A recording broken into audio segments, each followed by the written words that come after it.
novidade, a gente sempre lê um trechinho do Evangelho segundo o Espiritismo ou da Bíblia Sagrada. Quem está vindo a primeira vez, dependendo se conhece Umbanda ou conhece uma forma diferente de Umbanda, pode se espantar um pouco com isso, talvez, mas para a gente isso é perfeitamente natural. A gente, na nossa forma de entender e pensar Umbanda, não existe Umbanda sem a filosofia de Jesus. E a passagem de hoje é uma passagem que eu particularmente gosto muito, e que assim como a da... Tem duas passagens que eu digo que são duas balizas que a espiritualidade de vez ou outra manda pra gente.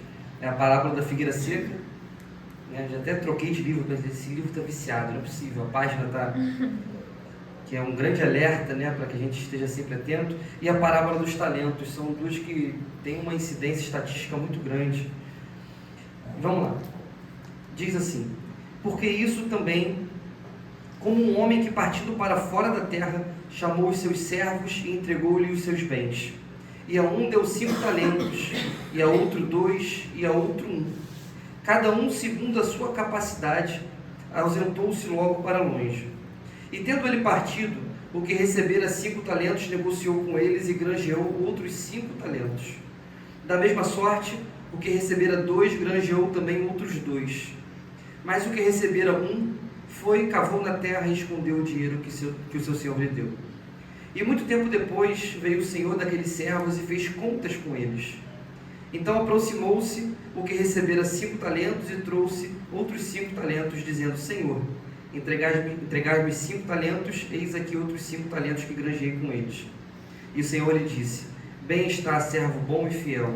Sobre o pouco foste fiel, sobre o muito te colocarei. Entra no gozo do teu Senhor. E chegando também o que tinha recebido 2 talentos, disse: Senhor, entregaste-me 2 talentos, eis que com ele granjeei outros 2 talentos. E disse-lhe o Senhor: Bem está, bom e fiel servo. Sobre o pouco foste fiel, sobre o muito te colocarei. Entra no gozo do teu Senhor. Mas chegando também o que recebera 1 talento, disse: Senhor, eu conhecia-te, que és um homem duro, que ceifas onde não semeastes e ajunta onde não espalhastes. E atemorizados escondi na terra o teu talento. Aqui tens o que é teu. Respondendo, porém, o Senhor disse-lhe: Mau e negligente servo, sabe que ceifo onde não semeei e ajunto onde não espalhei. Devias então ter dado o meu dinheiro aos banqueiros, e quando viesse receberia o meu com juros. Tirai-lhe, pois, o talento e dai ao que tem 10 talentos, porque a qualquer um que tiver será dado, e terá em abundância. Mas ao que não tiver, até o que tem lhe será tirado. Lançai, pois, o servo inútil nas trevas exteriores, ali haverá pranto e ranger de dentes.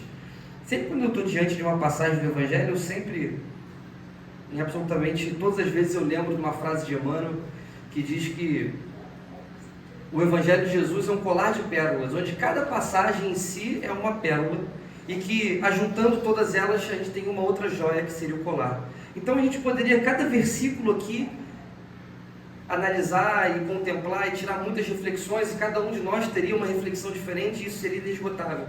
Até mesmo se a gente pegar o colar inteiro, com todas as pérolas, que a gente vai tentar fazer aqui.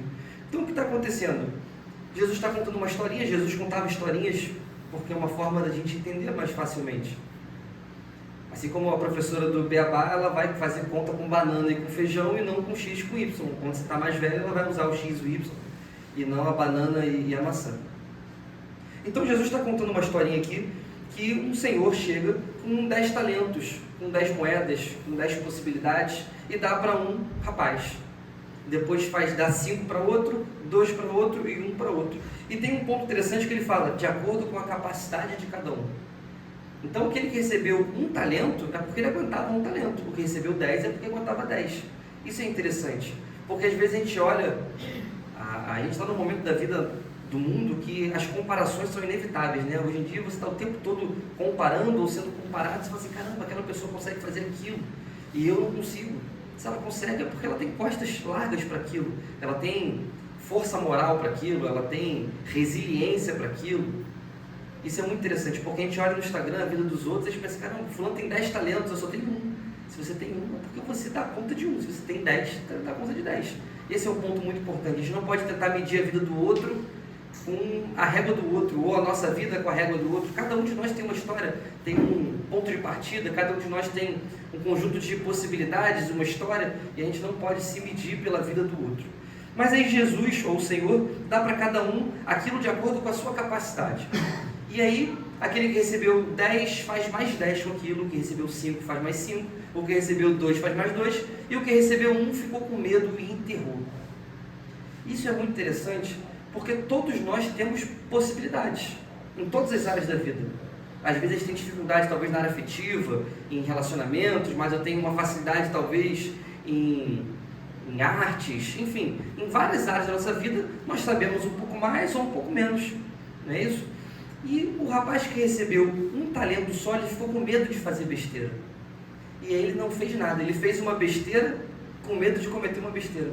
Quantas vezes a gente erra redondamente com medo de errar? O nosso medo de errar faz a gente errar.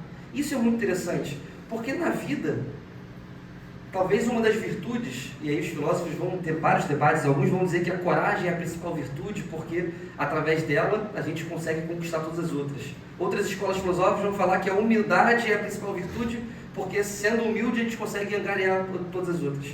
Mas eu acredito que humildade e coragem são duas virtudes essenciais para a gente viver essa vida bem, porque naturalmente a gente vai errar. Então, se eu tenho medo de errar, fica tranquilo, você vai errar.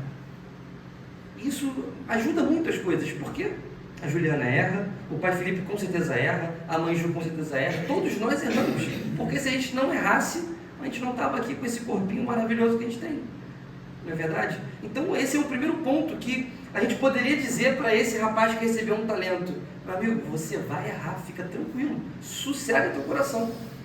Agora, se você esconder o seu talento, você vai errar sem nem jogar. Então eu acho que essa mensagem é uma mensagem, primeiro, de humildade, nós vamos errar, e segundo, de coragem. Caramba, vai lá e bota a cara e tenta empreender, ou tenta fazer um curso, ou tenta perdoar, ou se abre para aquilo que a vida está te convidando.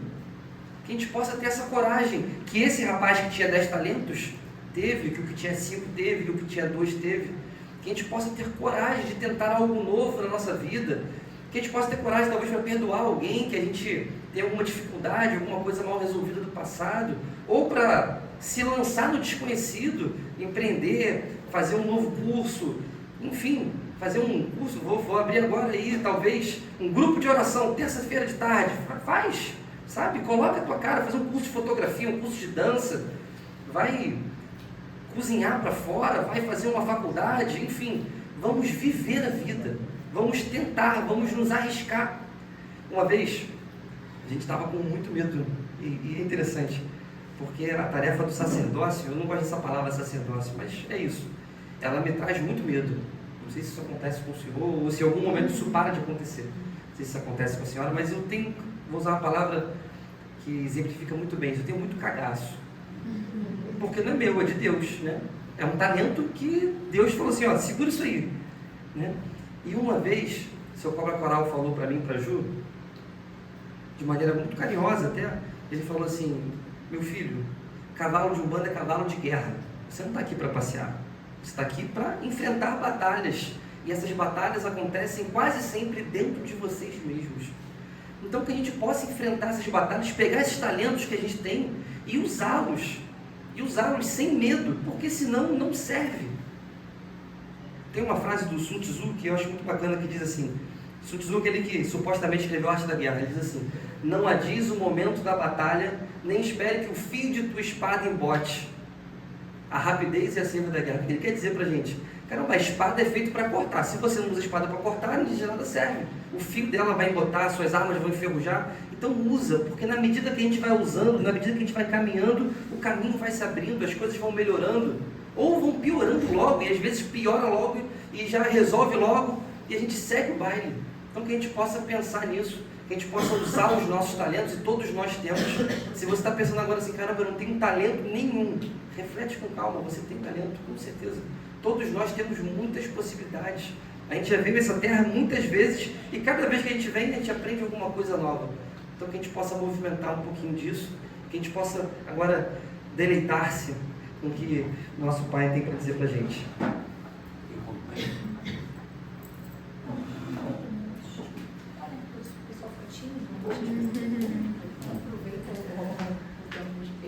Boa noite, pessoal. É com muita alegria que nós retornamos aqui a visita na Fraternidade, agora na Casa Nova, para falar de Umbanda, de um tema que é tão caro para todos nós.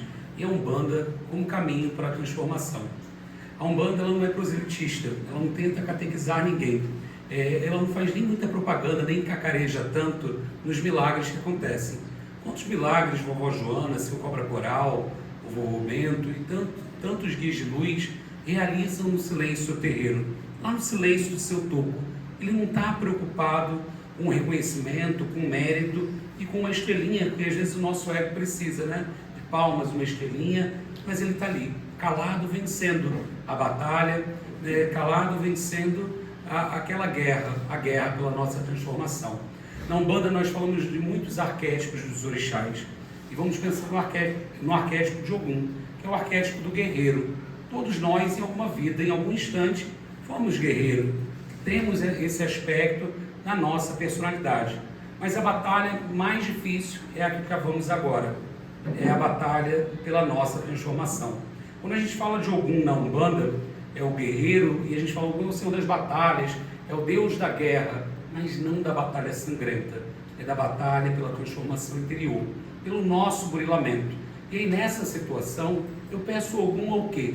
Eu vou pedir a ele a coragem, a perseverança, a tenacidade, a fim de que eu possa vencer a minha batalha interior, conhecendo a minha sombra. Todos nós somos centelhas divinas, somos uma partícula de Deus que habita o nosso íntimo, que anima esse corpo físico. Pode ser chamado de alma, mas essa partícula é uma faísca do Criador. Lembra lá na passagem que é falado, vós sois deuses? Nós temos a condição, a partir da nossa centelha, de iluminar muitos outros corações, apesar dos nossos desafios e das nossas dificuldades. Doença, demanda, as demandas da vida não vão dar em mim apenas, vão dar em vocês. Não foi feito para dar no poste, porque nós estamos num plano de provas e expiações. E aí na Umbanda eu aprendo constantemente, porque a Umbanda fala da natureza, versa sobre a natureza, que a única certeza que temos é da mudança. E eu posso atravessar as mudanças da minha vida com dignidade ou com desespero.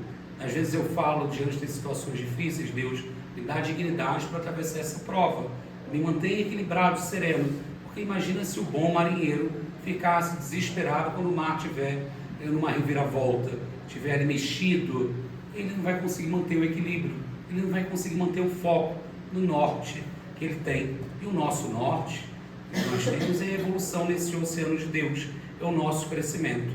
As atitudes que eu tenho hoje mais me aproximam dos meus guias espirituais, do Mestre Jesus, dos meus guias, ou mais me afasta?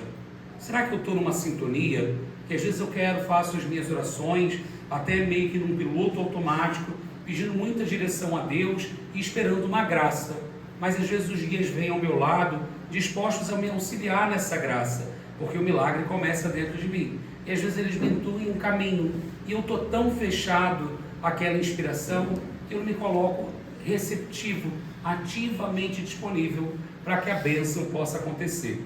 Quando uma situação se repete em nossa vida, a pergunta é, o que eu ainda não aprendi? O porquê que essa história está se repetindo? É sinal que eu não me transformei. Os guias sempre falam, basta olhar para a natureza. Olha as estações do ano. A estação do ano fala da mudança. E aí não cabe no vocabulário de um médium de Umbanda falar da síndrome da Gabriela, que eu nasci assim, cresci e vou morrer. Porque a única certeza nessa vida é que vamos mudar. Nós já fomos crianças um dia, e aí pensamos na Ibejada, que fala da alegria da vida, do sentido da vida do novo. Criança resolve seus problemas com extrema facilidade. A dificuldade, às vezes, quem problematiza muito o problema somos nós. E às vezes nos falta esse aspecto de criança, porque a criança no polo negativo fala da infantilidade. Ela deixa de falar do novo, né, mas ela vai falar do infantil. E aí é o nosso ego infantilizado, que às vezes a gente faz birra com a vida. Ah, não, a vida me tirou essa situação, teve uma mudança, e eu faço o biquinho e me sento na estrada da vida, esperando que alguém venha para me dar o colo. mas nossos guias, eles não podem viver a encarnação por nós. Eles apontam o caminho, eles torcem, vibram pelo nosso êxito, mas em muitos momentos eles precisam respeitar as decisões equivocadas, porque elas fazem parte da pedagogia espiritual. Ao longo da nossa encarnação, nós nascemos com alguns desafios, mas nem todas as situações difíceis que nós atravessamos nessa vida se relacionam ao fator kármico, se relacionam às nossas escolhas. O que eu preciso aprender? O que eu aprendi esse ano? Se eu estou frequentando o terreiro há um ano, o que eu me tornei melhor nesse ano do que no ano passado? Mas quando eu falo melhor, não é para ser melhor do que meu irmão, para eu estar sendo superior a ele. Pelo contrário, é para eu ser melhor para mim mesmo. Porque quando eu melhoro, quando eu mudo o meu modo de enxergar a vida, de encarar as situações, automaticamente eu mudo o meu entorno. Muitas vezes as pessoas chegam no terreiro falando assim: olha, vovó Joana, tem que resolver o problema do meu marido, ele é muito difícil. A gente não vai mudar ele. A vovó Joana não consegue mudar ele. Ela pode inspirá-lo, mas aí, entre ela inspirar e ele estar receptivo à intuição, tem aí um grande espaço. E aí ela vai incentivar a nossa mudança interior. Os guias vão falar a todo instante, né? Não adianta mais, não há tempo de não termos uma fé infantilizada. Achar que eu acendi a vela, tomei o banho de ervas, fiz a oferenda, catei de Exu, eu detesto esse termo, porque as pessoas falam: não, já dei de comer os meus santos. Parece até que eu estou tratando do meu pet, já dei a comida, já levei ele para dar a voltinha, né? Não é por aí, né? É onde me falta muitas vezes a vitalidade de Exu, a energia, né? A astúcia nas palavras para que eu seja assertivo. Será que isso não está faltando? E eu tenho no terreiro uma sala de aula viva. Os guias de Umbanda, eles não anunciam o que eles estão ensinando. Toda gira é uma aula. São escritores de extrema humildade, que saem do patamar energético que eles estão, espiritual, se rebaixam vibratoriamente para estar aqui. Então vamos pensar que às vezes a gente vai fazer uma ação, ou vai trabalhar num lugar que às vezes é o lugar que eu posso, é o que eu tenho que trabalhar, fazer aquele serviço no dia. No entanto, às vezes aquele lugar é hostil. O quanto que nós somos hostis para os nossos guias? O Preto Velho vem, fala através da minha boca de amor, de perdão, né, traz ensinamentos e faz correlações com Cristo. Ele fala: perdoai 70 vezes 7. Perdão, uma é difícil a beça para nós aqui na Terra, mas 70 vezes 7 falando que é viável, que é possível. Ele que transcendeu. Quando eu penso no Preto Velho, ele era para ser um espírito extremamente revoltado. Não foi todo espírito que foi escravizado um dia que conseguiu a redenção. Porque quantos se revoltaram com seus feitores? Né? Você foi raptado do seu país, foi transladado, foi separado por vezes da sua família, vivendo de forma assim, animalesca, né? Sendo obrigado, não tendo mais direito a decidir pelo seu corpo. E mesmo assim, eles conseguem transcender as dores que eles têm. E ainda mais, ele traz um outro exemplo, porque quando eu tenho um Preto Velho de Angola, um de Congo, um da Guiné, sentado um ao lado do outro, em algumas situações eles eram de tribos opositores, e eles conseguem vencer as suas diferenças e estarem trabalhando juntos por um ideal, mostrando a nós médiuns que, apesar das nossas diferenças, que não nos falte o propósito, claro, que é o propósito da Umbanda, porque como diz a oração de Francisco de Assis, dando o que se recebe, na hora que eu sou o veículo de amor, eu vou receber esse amor da vida de volta. Existem situações no planejamento kármico, na nossa história de vida, que estão programadas para acontecer. No entanto, nós às vezes já angariamos crédito que nós não precisamos mais aprender pela dor. Às vezes, no trabalho no bem, na seara do bem, no trabalho caritativo, pode me ajudar a transformar. Quantas situações que eu já ouvi de alguns médicos falarem assim: olha, se não fosse Umbanda na minha vida, eu ia rodar a baiana, né? Eu ia arrumar logo um tumulto aqui. E não é por aí. Às vezes eu me pergunto, diante das situações difíceis, eu pergunto assim: o que seu Sete Flechas me orientaria? O que ele falaria nessa situação? Porque, gente, se eu trabalho com ele há muitos anos, ao lado dele, eu tenho que estar ali com ouvidos de ouvir. Porque se ele fala pela minha boca, eu sou o primeiro a ouvir. Aqui eu sou o primeiro a receber aquele ensinamento. Então não cabe eu, enquanto médium, estar vivendo a Umbanda e não colocando em prática. E aí eu vou estar sendo demagogo, que eu estou filosofando algo e vou estar no meu dia a dia praticando outra coisa. Será que dá para o guia falar assim, meu filho, olha, diminui na bebida, né? E aí está dando uma orientação para o consulente. E eu, o médium, está lá no botequim caído na sarjeta, né? Mas, seu pena branca é seu pena branca, seu tupinambá é seu tupinambá. E eu, médium, sou médium. Uma coisa não tem nada a ver com a outra. Pelo contrário, eu preciso tentar exemplificar, eu preciso ser disciplinado e reto como o caboclo. É dificílimo, mas o caboclo mirim já dizia que a Umbanda é coisa séria para gente séria ou para quem quer se tornar sério.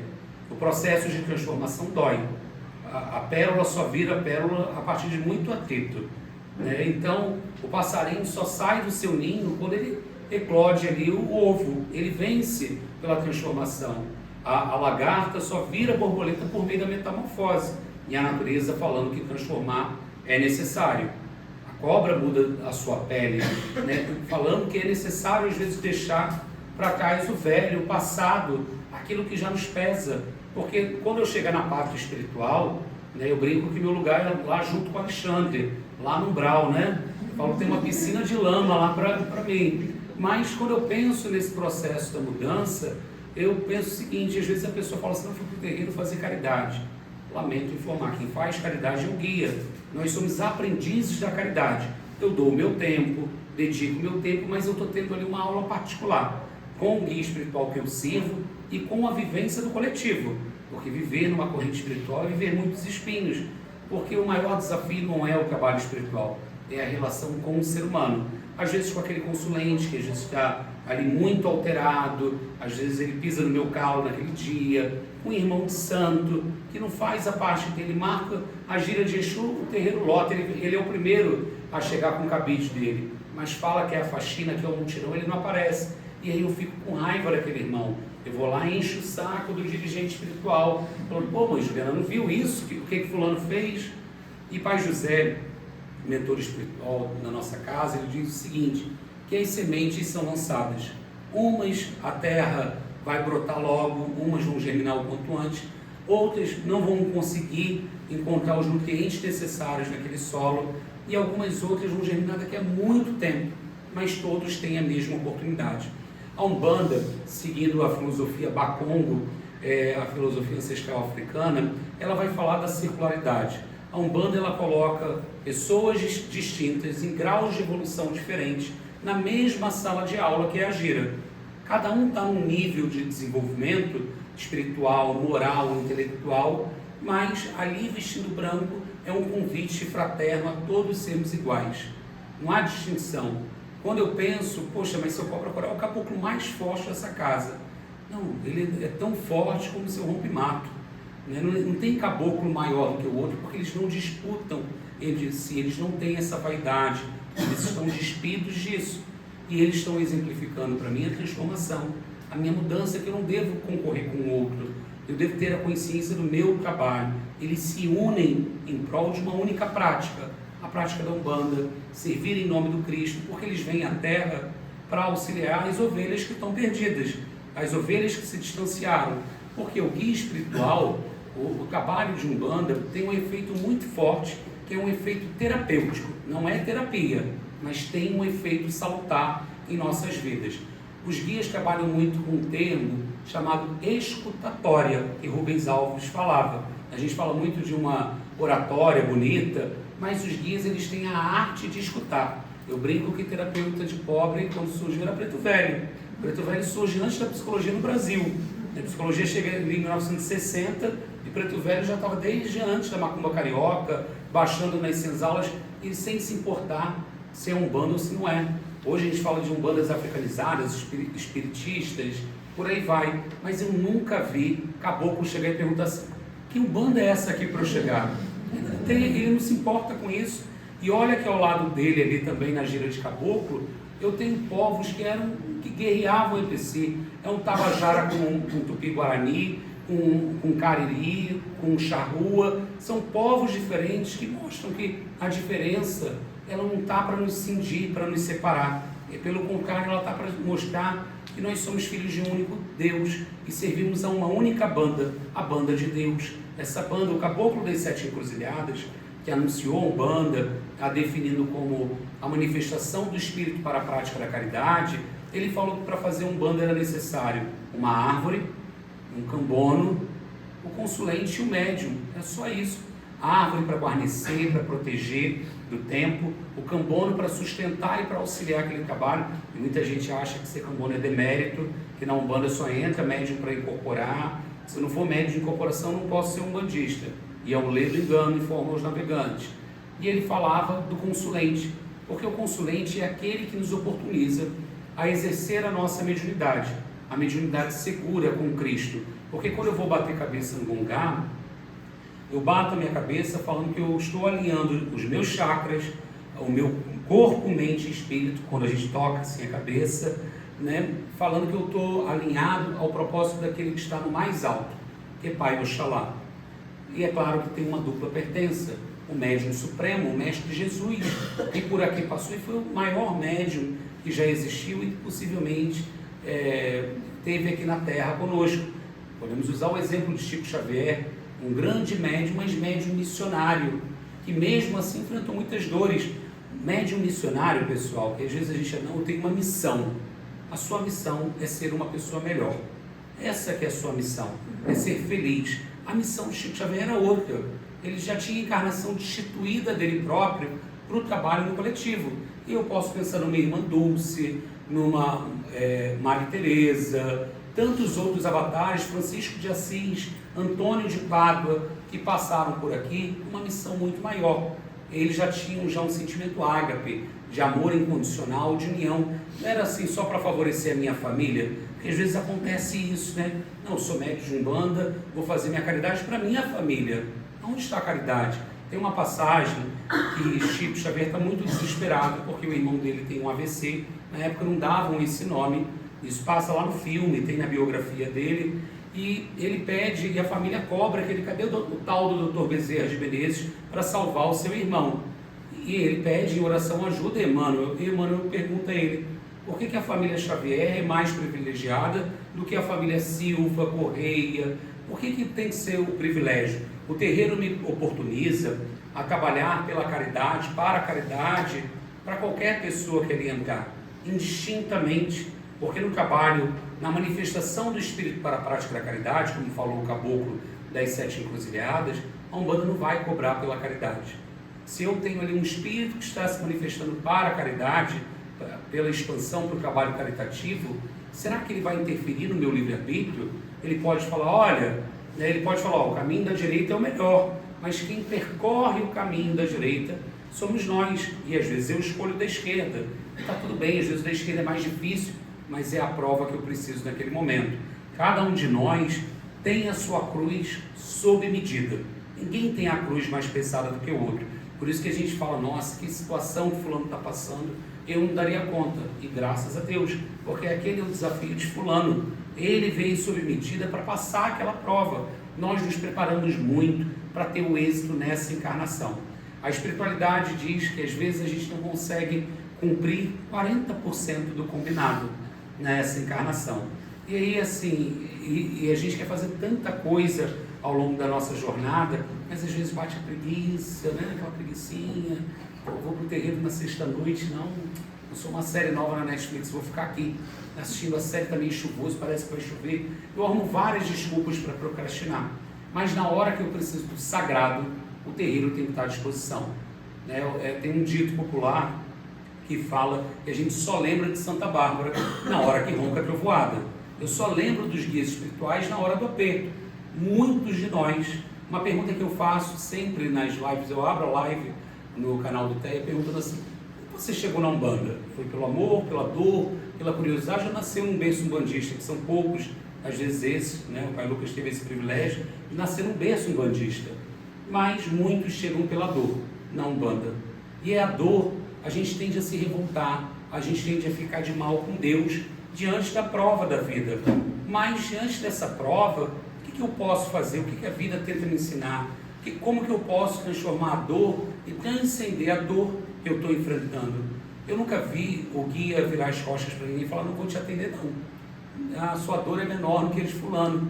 Não dá para julgar a dor do outro. Às vezes a unha encravada do outro é uma coisa descomunal. A minha dor não é tanto assim. Mas será que eu não consigo vencer a minha dor para estar aqui? Será que os guias espirituais não têm dificuldades? E eles constantemente, disciplinadamente, estão aqui me ensinando. E meu problema não pode ser maior do que o problema do outro. Assim, Jesus, quantas provas ele enfrentou?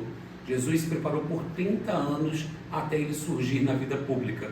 Em 3 anos, ele muda a história do mundo. O tempo a gente passa a falar antes de Cristo, depois de Cristo, porque ele é um marco, efetivamente, na história do mundo, de tantos exemplos. Jesus, quando vem, ele prepara 12 apóstolos declarados.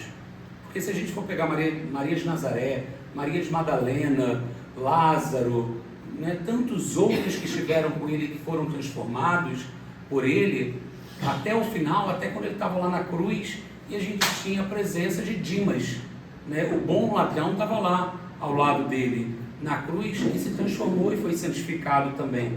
E ele deixa a mensagem dele, ele deixa o ensinamento dele, e até onde nós estamos sendo impactados, permitindo ser impactados pelos ensinamentos dos guias. Porque quando vocês começam a se transformar, seja consulente, médium, se permite que essa terapêutica umbandista adentre as fibras mais íntimas, o coração de cada um de nós, automaticamente há uma mudança na nossa família. E a gente começa a ouvir naqueles que estão no nosso entorno, nossa, como que você mudou? Como que você mudou o seu temperamento?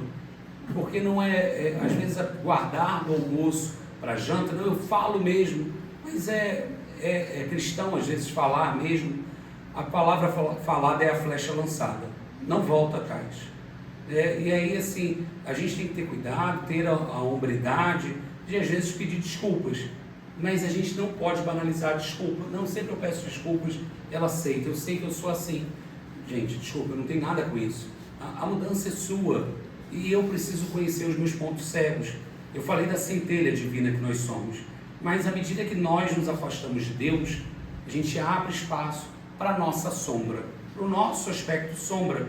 Jung, um grande pensador da psicologia, ele vai falar do aspecto sombra. Sombrio todos nós temos. Sabe aquele pensamento que só eu e meu travesseiro sabemos?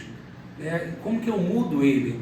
Porque a Umbanda ela não é misógina, a Umbanda não é racista, a Umbanda ela tem uma preocupação muito grande com uma transformação social. Ser umbandista é um ato político. Quando eu exerço, como que eu vou trabalhar com Preto Velho, vou incorporar Preto Velho e não vou incorporar os valores daquela entidade no meu dia a dia. Ele me ensina a ser humilde. Eu ainda estou muito distante em ser humilde, mas eu digo que se eu sou um pouco melhor hoje enquanto indivíduo, enquanto pessoa, é pelo trabalho na Umbanda. É onde eu recarrego a minha energia, ganho fôlego para mais uma semana, para manter meu réu primário diante da vida, porque esse é um desafio, porque às vezes o outro nos desequilibra. E por que eu permito o outro me desequilibrar daquela forma? Por que eu acabo outorgando tanto empoderamento para aquela outra pessoa? E não dá. Como que eu tiro esse poder dele e permito que eu consiga vencer na minha história, vencer na minha vida, para que eu possa evoluir? Ah, não, é muito fácil, gente, quando eu aponto o dedo para o outro e o culpabilizo. E aí eu tenho que pensar, qual é o meu quinhão? Qual é a minha parte nessa história? Será que isso é um ponto cego? Porque às vezes o meu ponto cego se relaciona à minha sombra. E como que eu me conheço? O autoconhecimento vem pela meditação. A meditação não só da espinha ereta, mas é fazer um balanço de consequências do meu dia.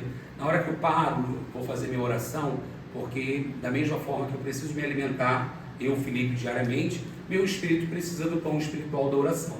Então, antes de dormir, os guias recomendam fazer uma higiene espiritual, da mesma forma que eu chego em casa, tomo um banho, troco de roupa, me preparo, eu preciso me preparar.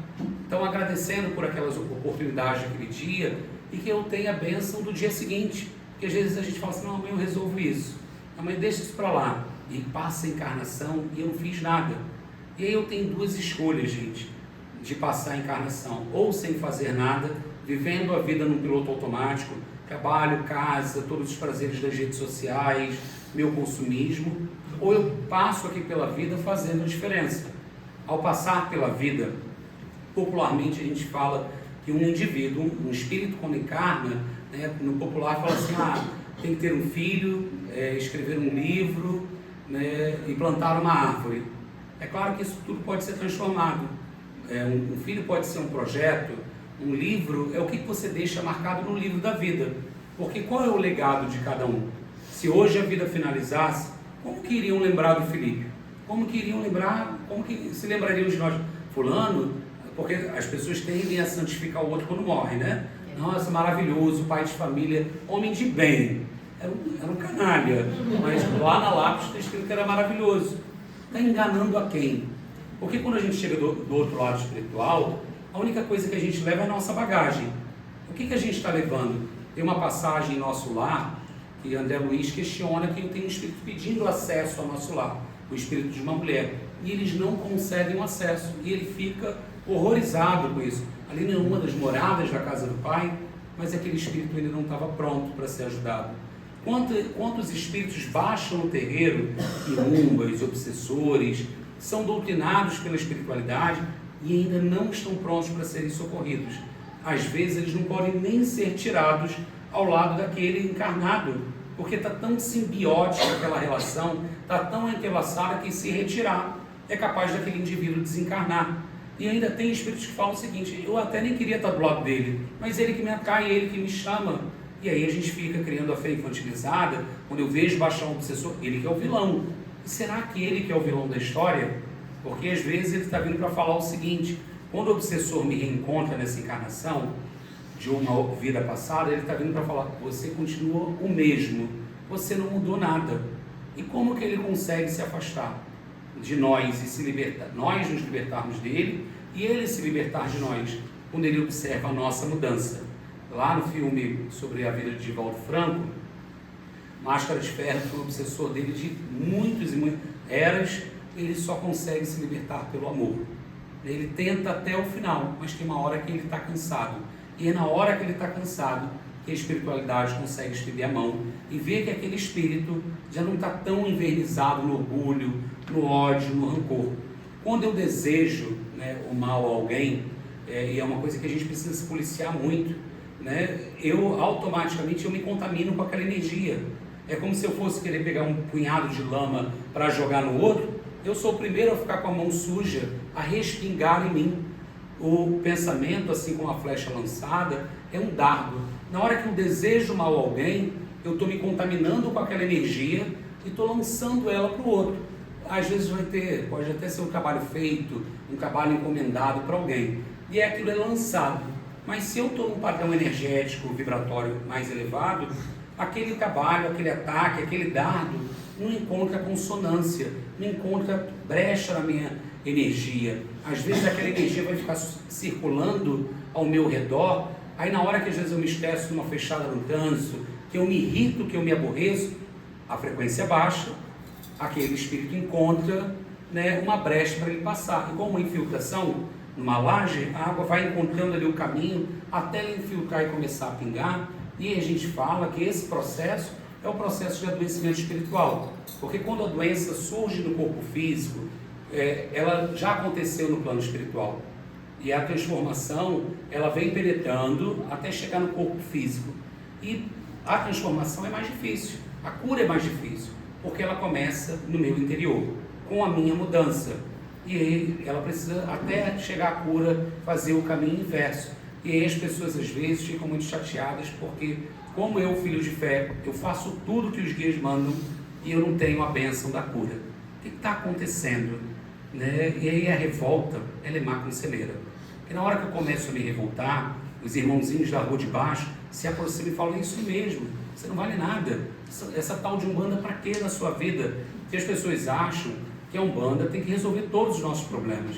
A pessoa fumou 30 anos, bebeu 30 anos, chega no terreiro, no primeiro passo ela quer ser curada, né? E a cura é um processo que vai acontecer, né? E isso assim, na Umbanda os guias não ficam anunciando que vão curar, porque a cura, quem cura é o Cristo, né? Não, vou naquele médium lá, porque o preto velho dele me arrumou um emprego. Eu não sei se ele é headhunter, né, para arrumar emprego para alguém, mas assim, as pessoas às vezes acreditam, né, que o guia tem que resolver. Por que a minha vida não está dizendo, meus caminhos estão embaraçados, fazer um trabalho para Exu e para Ogum, para Exu abrir meu caminho. Gente, Exu pode me colocar no fluxo, mas às vezes eu não sou uma pessoa nem próspera na minha vida, né, porque eu quero um bom emprego, quero uma promoção, mas será que me faltam as competências necessárias? Que era o que a parábola falava. Será que eu não estou guardando a minha competência, né, ali aquela dádiva que eu tenho só para mim? Será que eu não estou partilhando? Quantas pessoas no meio profissional não passam o serviço? Não, vou ensinar outro, ele vai pegar meu lugar. Gente, no céu tem lugar para todas as estrelas brilharem. Se a gente confia em Deus, uma porta se fecha, uma janela se abre. E as coisas vão acontecendo, vão se assentando, porque ninguém fica ao relento, ninguém fica desamparado. E isso tudo a gente vê na gira de Umbanda, no Espírito Santo resgatado, em todo esse impacto espiritual que está acontecendo, e os guias não estão nem anunciando. E aí, às vezes, a vovó está sentada no toco e o médium está pensando na lista de compras do Guanabara. Quando ele sair do terreno, o que ele vai fazer, o que ele tem que chegar. E ele não está no aqui e agora, ele não está no presente. E às vezes ele está abrindo até a brecha para um estouro de corrente acontecer na casa. Aí chega o obsessor, cai lá um obsessor, aí as pessoas perguntam assim, mas seu veludo não viu isso? Está faltando firmeza nessa tronqueira? E será que está faltando firmeza na tronqueira? Porque todo espírito que adentra o terreiro, a espiritualidade maior sabe. Ninguém entra escondido no terreiro. Está com a anuência da espiritualidade. Até quando acontece uma quebra de corrente, ali tem um ensinamento para todos. Porque não é muito fácil eu delargar a responsabilidade da gira para o pai Lucas e para a mãe Juliana. Mas será que efetivamente é a responsabilidade deles?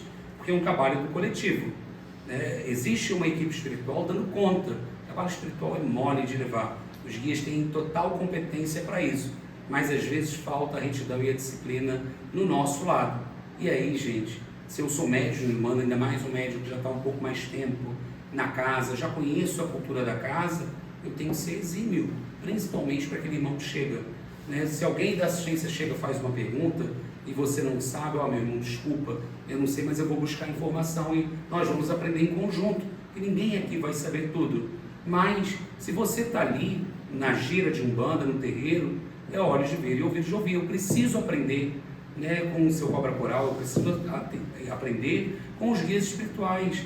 E isso é importante. E às vezes, os nossos desafetos espirituais, eles nos pegam no nosso ponto fraco. Às vezes bate o desânimo. Hoje não vou para a gira, estou desanimado. Eu chego lá, vou fazer o quê? Eu só fico lá, o guia vem, não vem, incorpora, não incorpora, não sei se sou eu, se é o guia, o que está acontecendo ali. E às vezes eu acho que eu não estou fazendo nada. Mas se eu tenho consciência do meu trabalho, do meu propósito na Umbanda, que é um propósito de transformar corações, e transformar, partilhar essa luz divina que é a Umbanda, para todos os corações. Essa luz de Umbanda, ela não é para ser guardada embaixo da mesa, a luz divina de Umbanda, é para ela iluminar e aquecer todos os corações. Tem uma passagem num dos vídeos, num dos filmes, que tem um encontro entre, acho que é no filme do Divaldo, um encontro entre Chico e Divaldo. E Divaldo queria ficar ali com o Chico, e ele fala, não, nós somos iguais a postes. Poste não fica junto, eles ficam separados, e cada um num lugar para iluminar aquele espaço, aquele coração. Se esse terreiro veio para cá, para esse bairro agora, tem uma missão com essa comunidade, tem uma razão de ser. Se vocês aqui chegaram para se tratarem, tem um propósito divino. Seus mentores espirituais já vieram aqui e já conversaram espiritualmente. Já tem designado o guia que vai atender esse indivíduo que vai estar ali na Terra, auxiliar. Às vezes, seu cobra coral está na frente dando a consulta, ele que é o guia responsável, mas às vezes quem está dando a consulta é o seu mentor. É ele que está falando pelo médium, mas é cobra coral que é o responsável pela comunicação. E ali está tentando chegar ao seu coração. E às vezes eu noto muito isso no dia a dia, que as pessoas chegam no terreiro e elas às vezes não querem nem, elas não têm a capacidade de escutar. Isso nós médiuns, muitas vezes, não queremos escutar o que o guia tem para falar. Nós queremos ouvir aquilo que nos é conveniente. Mas eu não perguntei sobre isso não. E às vezes o guia, por uma parábola, ele dá a volta ao mundo, ele está trazendo um ensinamento, e a pessoa não está tendo a clareza, porque ela não tem ouvido de ouvir, né? E é assim, os caboclos, se você perceber todo momento, ainda mais o médium que está começando, quando o guia não tem um atendimento para fazer, ele está ali estalando o dedo dele, ele está ali firmando a gira, e esse é o trabalho dele, de firmar. E esse trabalho não é um trabalho menor. E eu não estou tendo, né, a condição de aprender com o meu guia espiritual, um guia que trabalha junto comigo.